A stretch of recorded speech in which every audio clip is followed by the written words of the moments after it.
On January 28, 1858, Texas Governor Hardin Richard Runnels ordered Texas Ranger Captain John Salmon Repford to lead a preemptive raid into the heart of Comancheria, Comanche Indian Territory. Throughout the summer of 1857, their detachments attacked the border settlements. There were rumors that the Comanches were planning a major invasion. They had already made such large-scale raids into Texas, the most infamous of which was the Great Raid of 1840, when Chief Buffalo Hump and his warriors burned the cities of Linville and Victoria, but were defeated by the Texas Rangers at the Battle of Plum Creek on August 12, 1840. Defense against such raids was the prerogative of the U.S. Army, but there were not enough state troops to patrol the vast borderline, and tactically, the Indians constantly outplayed the Army. The Rangers, on the other hand, were well versed in Indian warfare. Governor Runnels knew the only way to stop the Comanche was to send Texas Rangers across the border into the heart of the Comanche without permission from Washington. Repford was perfect for this operation. He fought with the Texas Regiment during the Mexican War, earning the nickname Rip for his habit of writing "Rest in Peace" next to the name of every dead person when compiling company casualty lists. In 1849 he became a captain in the Texas Rangers, and for the next 2 years his company fought hostile Indians along the Rio Grande. Ford then took a 6-year hiatus. By 1858, he was a quiet 43-year-old lawyer and newspaper editor who read the Bible every evening and taught Sunday school. However, he retained his reputation as a fighter. Fighting the Comanches had already cost him a finger on his right hand and a wound from a poisoned arrow that still bothered him. And in January 1858, Governor Runnels appoints him a senior captain of the Rangers and sets the task of destroying the Comanches. Runnels requested a shipment of the latest Colt 1851 naval revolvers for the Rangers, but was denied. The military demanded that the Rangers come under federal jurisdiction, but then a raid deep into Indian Territory, modern Oklahoma, would have been impossible. The goal was the settlements of the Nakoni Indians, one of the 5 Comanche tribes. For transporting supplies and transporting the wounded, Ford took 3 wagons with him. The convoy was led by his father, 73-year-old Ranger Captain William Ford. To compensate for the insufficient size of the detachment, Repford offered to join him with Indians hostile to the Comanches from the reservation near the Brazos Agency. A valuable acquisition was the scout Kichi, who lived with the Comanches, and in particular with the Nakoni. The winter and part of the spring were spent in training and learning Indian tactics. Kichi, meanwhile, was looking for an enemy. He returned to the camp in April. He discovered Nakoni villages along the bend of the Canadian River, not far from the Antelope Hills. Ford got his target. On April 22, he led his force of 102 Rangers north to the Red River. At Cottonwood Springs, south of the river, Captain Shelley Ross joined him at the head of a motley group of 113 reserve warriors. These included the Tonkawa, Caddo, Waco, Shawnee, Delaware, and Tawakoni. On April 29, Ford crossed the Red River into Indian Territory. He ordered his scouts to spread out in patrols at a distance of 15 to 20 miles, a surprise attack warning system. As they moved, the fighters hunted bison to diversify their meager diet. On May 10, scouts found Comanche arrowheads in the carcass of a dead bison.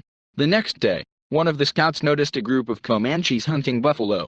Kichi followed the horses loaded with fresh meat. Until he appeared, Ford did not dare to act. He was afraid that the Nakoni would attack in the dark. On May 12, at dawn, he ordered his men to prepare. The Indians wrapped their heads in white cloth bandages so that the Rangers would not accidentally shoot them in battle. Kichi drove up and reported the location 6 miles of a small village and a second larger one further.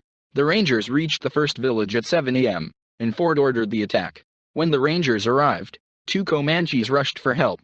The Rangers and most of the allied Indians under Ross gave chase, while the Tonkawa stopped to plunder. Slightly ahead of the Rangers, the allied Indians forded the river and stumbled upon the Tenowa Comanche camp, about 350 warriors. Ford held off his Rangers so that the Comanches would think they were being attacked by hostile Indians. The Comanche leader was the famous Babishai Quasho, Iron Shirt. He wore scaly Spanish chainmail, which the Tenevs considered capable of deflecting both arrows and bullets. Iron Shirt rode out of the village and turned his steed around and yelled in defiance. Apparently, he himself believed in his invulnerability. What he didn't know was that Captain Ross's Indians were Sharp's long-range rifles. "Kill that son of a bitch!" shouted Lieutenant Billy Pitts. The bullet hit the chief's horse, which reared up before collapsing dead. Iron Shirt rebounded and rolled to his feet, ready to take on anyone. The second volley knocked the leader off his feet. The Tokavian shooter Jim Pockmark finished him off with one shot. The Tenevs were stunned. At this point, Ford and Pitts rushed into the village with the main body of Rangers, while the body swept past from the left to block the retreat. Women and children were screaming. The battle broke up into hand-to-hand combat, over an area of 18 square miles. The Tenawas took to flight. The Rangers and Tonkawas did not pursue them. The fight went on for 6 hours, and it didn't look like it was over. The hills to the west were full of mounted Comanches. Chief Pete-a-no-Kona, father of the future great Comanche chief Quanah Parker, brought his warriors to the rescue. Many of them had shields and 14-foot spears for hunting buffalo. Rangers Oliver Searcy and Robert Nichols pursued the fleeing warriors and were confronted by Pete-a-no-Kona's men. Nichols panicked and tried to ride away, but was hit and speared. Searcy, firing back, managed to escape in ravines. Captain Ross knew that Pete-a-no-Kona and his warriors were in a better position in the wooded area on the hills. The Rangers would lose their advantage in firepower. He considered sending his Indians on a big attack to drive out the enemy, but one of his men suggested a different approach.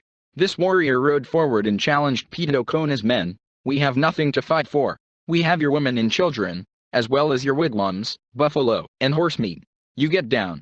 You have something to fight for." Pete-a-no-Kona's Comanches did come down from the hills, and for half an hour they and the Indians of the reservation had duels. The Comanches did not lose a single man. At Ross one Waco warrior died, pierced by a spear. While the Indians were engrossed in jousting, Ford divided the Ranger forces, sending a force under the command of Lieutenant Allison Nelson to surround the Comanches and cut off their retreat.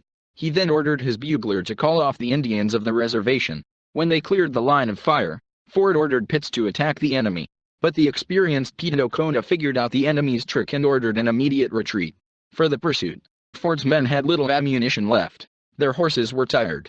Moreover, the captive told Ford's scouts that a dozen miles downriver was a larger Comanche camp led by Chief Buffalo Hump.